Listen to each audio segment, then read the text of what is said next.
Hello, thank you for joining us in a new video. This time we are going to discuss all the features of Apple Intelligence. It's important to clarify that currently these are the features, but I may update them over time, adding or enhancing each one. Right now I'm using the iPhone, and I want to remind you that this model and all higher ones have access to these features, which are already available in Spanish from iOS 18 in its version as stable. It's crucial that you select the same language in conjunction with the system to ensure everything functions properly. So let's begin with writing tools. This feature is fully optimized for 3 Apple applications: Notes, Mail, and also Pages. However, you can also utilize it in some third-party applications.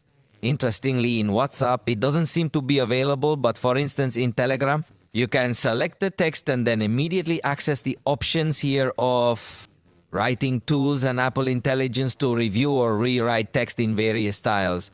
It's curious that it doesn't show up in WhatsApp, but it will appear in other apps. However, it seems it only changes a word or two. Let's demonstrate how it works more effectively within Apple applications. For instance, in this particular case, I have the Notes application open, and I notice that an Apple Intelligence button appears in this section. Here, I can click on it to modify the text that I have written. In this example, I have absolutely nothing written, but also within these options, there is the choice to write. And in this case, it is connected with GPT Chat. By the way, you can link your account if you have any special GPT Chat subscription plan, allowing you to take advantage of more advanced features. In this particular case, we are going to utilize it without needing any account. And it's important to note that we can directly ask ChatGPT to write something, and it will insert it for us. Create a writing with a very informal tone where you describe the operation of a cell phone, piece by piece, and observe that with this simple prompt. It will immediately write absolutely everything that is inserted in our note. It only takes a few seconds, and that's it. We can refine the result in any way, even incorporating some suggestions from GPT Chat, but in this instance, we're going to proceed with what you've already provided us, and that's all. Notice how in this instance, it has a very casual tone saying, "Hey, what's up? Today I'm going to explain how a cell phone operates, but in a laid-back, non-technical manner." So he begins detailing everything we requested. Now we have the Apple Intelligence button once more, allowing us to request modifications directly or even rewrite, adopt a more professional tone, review, and more. For instance, let's choose to revise, and you'll notice that in this instance, it hasn't suggested any modifications. I find that quite curious, especially since the word tranqui is present in this text. But as I said, these are aspects that will certainly improve as time goes on. Let's click the button once more so that it transforms this entire text into a professional tone. Observe how it takes just a few seconds, and there you have it. Now, begin by addressing the dear user. Today, I will thoroughly explain the operation of a cell phone in a straightforward and simple manner. That's essentially it, yet it significantly alters the style of the writing we previously had.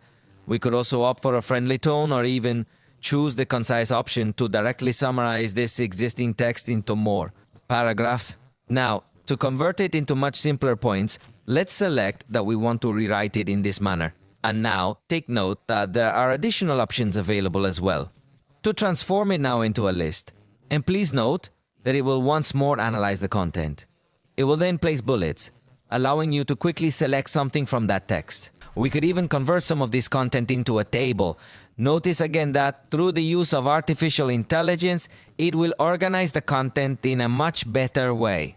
And that is basically it. So these functions are truly quite interesting.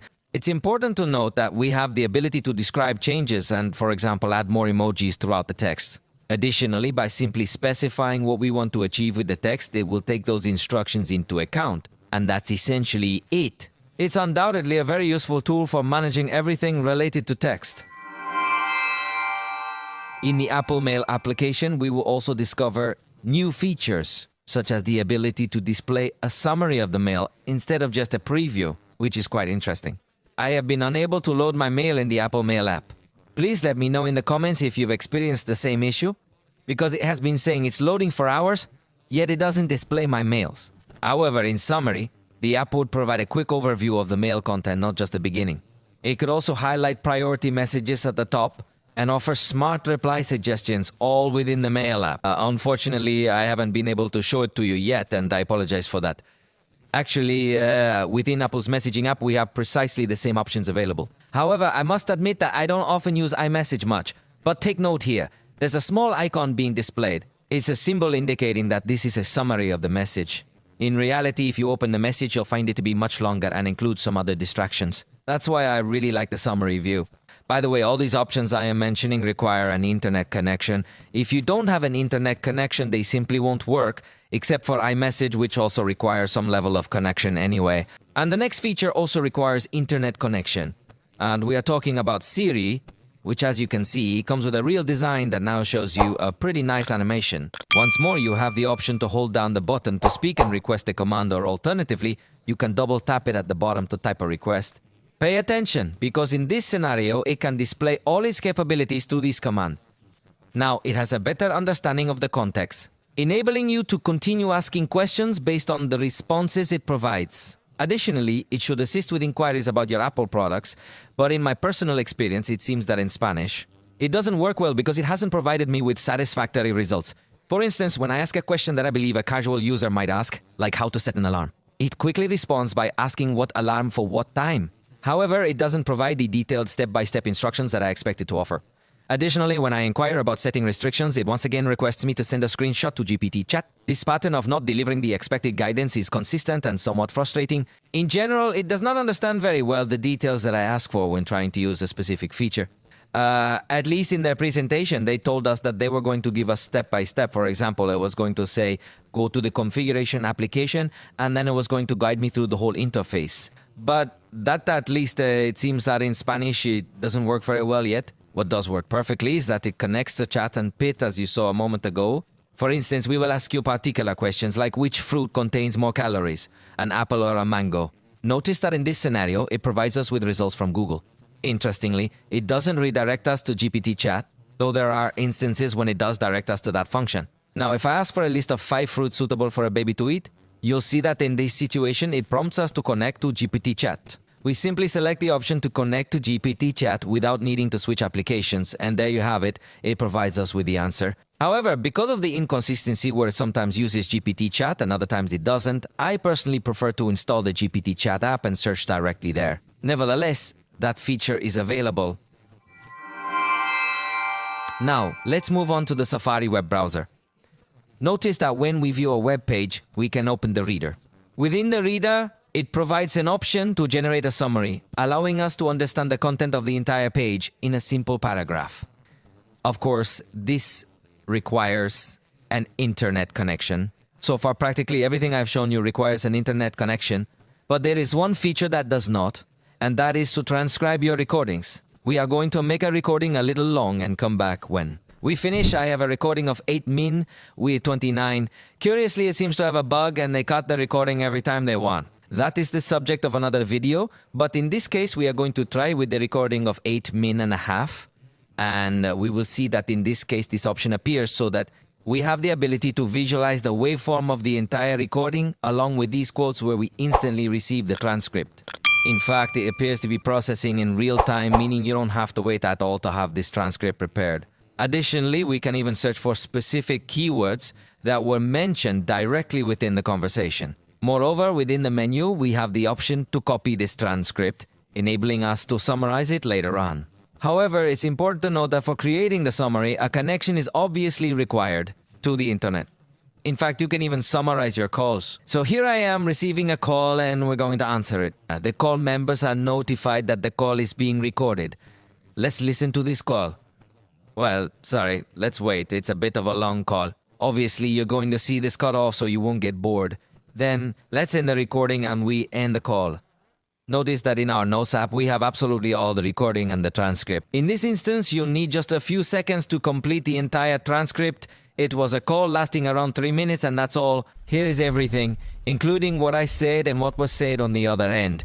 Essentially, you can access your entire call and search for keywords. At the top, there's a button for a quick overview. For example, it mentions Isa purchased a fan on free market but misplaced the microcharging cable. USB, he used a cable from his power bank, but the fan went out during the night and they both ran out of battery, basically. I think it did make a good summary of the whole story they told me on the call. So we are also going to find another application called Playground. Through this application, you will be able to generate images. Although they look immediately made by artificial intelligence, they do not have an approach of being realistic images or something. For the style, click the button to attach an image as reference or base and add keywords. It also suggests options. Let's use my picture as a base and it starts working immediately, giving us a result. Interestingly, this function doesn't need an internet connection. It processes everything on the device, though it can generate. For instance, let's add a chef's hat and take a look at how the keywords are incorporated. You can see the result instantly, and in fact, it can generate multiple outcomes. As you proceed, it continues to produce results, allowing you to select the one you prefer the most. Now, I'm going to add a robot effect just to observe what it does. And there you have it. Here's the result. I think it didn't turn out as robotic as I expected, but there it is nonetheless. You have the option to keep adding more of these words. Or you can also insert a keyword here, like soccer field, and watch it again. It will take that suggestion and it will work. This is an application that could be enjoyable even for creating other illustrations. For writing or simple tasks, it could also be quite appealing. In fact, what's new is that it doesn't just function as a standalone application, but it is also integrated into iMessage. So, for example, while you are writing. When sending a message, you have the option to attach, in this particular case, a playground image. You will once again encounter the same interface that allows you to write and generate your own image. This feature will also be accessible within Freeform, which is Apple's mind mapping application. Freeform provides you with an infinite canvas, and here you can attach playground images and generate them instantly. Additionally, within the Notes application, you'll have the option to attach an image using the image playground. What's particularly interesting about this is that it will be available directly within the Notes application. The interesting thing is that in Notes, it uses all the content of your note as a reference and quickly provides you with some suggestions. It does this in a style that resembles a handwritten note. To illustrate, I emphasize, it can truly become a useful tool. Something similar happens, but this time with emojis, which are present within the keyboard. In this case, it even works with WhatsApp. Notice that when you access your list of emojis, a Genmojis button will appear, allowing you to describe an emoji exactly as you want it. Or imagine, and it will create it in that emoji style. For instance, a soccer ball sound, and after a moment it generates a result. We can view more options until we find the one we want. When sent via WhatsApp, it appears as a sticker, making it look nice. This feature works offline. Inside the photo application, there is a significant amount of artificial intelligence. To begin with, the search functionality is now far more intelligent. For example, if we type in the word "have votes," it will instantly filter and display results containing that keyword. This makes it a very straightforward method for locating your photos. Additionally, it's important to mention that this process does not need an internet connection, which means the performance remains excellent. Another option available will be to create videos that capture memories. You simply need to describe the memory you wish to generate. For instance, in this scenario, we might say, 2025 park outing, and that's all it takes. The system will automatically filter through the photographs stored in my gallery that correspond to a park outing from that year. It will then promptly generate a video complete with transitions and all the nice touches. This provides an easy method to create your cherished memories. You could specify something like a child's birthday or a similar event, and that's all there is to it. And of course, here you can choose some different music if you prefer a different style. And also if you want to share this edition directly. In fact, you can also access the timeline to edit it in case you want to remove any picture that you didn't like. Additionally, there will definitely be the option to delete objects. You simply select the eraser. The first time you use it, you might have to wait a few extra seconds, and then that's it. Notice that it promptly suggests what to delete. Some objects, in case you prefer that option, but you can also select or enclose specific objects that you want to delete. It just seems like it doesn't always provide the best results. There it is, on the second attempt it recognized it, and that's all. Then, in the same manner, you could remove people, and something nice is that you do not need an internet connection to perform this task. With the simple artificial intelligence of the iPhone, you can do it, and sometimes you achieve more accurate results. But I insist it stands out because it does not need an internet connection. Another feature is visual intelligence, that with iPhones that have a dedicated button for camera, you can have a faster access. In this case, it must be through the quick settings list or create a shortcut for the button or on the lock screen. But basically what it allows you is to take advantage of the camera to recognize some other objects or similar things. For example, in this case, we're going to take this photo. And take note that we have the option to press the ask button and it promptly performs the detection. It will then connect with GPT chat. So let's write and observe how it quickly informed me that this is a Mexican peso coin, providing us with much more detailed information. Similarly, you can focus on any other object you wish to learn more about, or you can also search for some content on the internet.